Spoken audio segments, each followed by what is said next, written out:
বিশেষ করে ব্রাশ, দুনিয়াতে এই টুথপেস্ট ব্রাশ আসার পরে মেসওয়াকের মার্কেট অনেকটাই কমে গেছে। কেন? কারণ কাজ তো হয়ে যাচ্ছে, 12 ঘন্টা পর পর ব্রাশ করে, রাতে ঘুমাতে যাওয়ার আগে, সকালে নাস্তা করার পরে মুখে দুর্গন্ধ হয় না অনেকের, স্বাভাবিকভাবে চলে যাচ্ছে। তো ওই একটার দ্বারা যেহেতু কাজ হচ্ছে, এজন্য অন্যটারে বাদ দিয়ে দিয়েছে, মেসওয়াকের কদরটা কমে গেছে।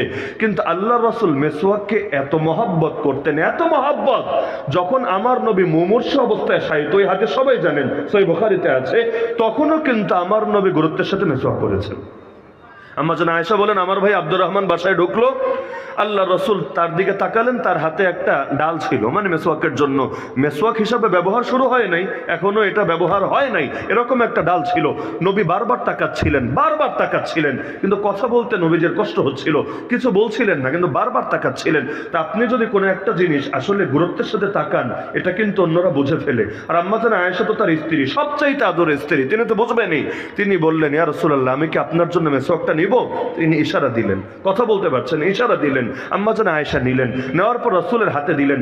কিন্তু আল্লাহ রাসূল তখন এতটা দুর্বল হয়েছেন, এটা যে চাবিয়ে চাবিয়ে ব্যবহারের উপযোগী করবেন, কারণ এটা তো একটা শক্ত ডাল, মেসওয়াক তো আর ডাল নিয়ে ব্যবহার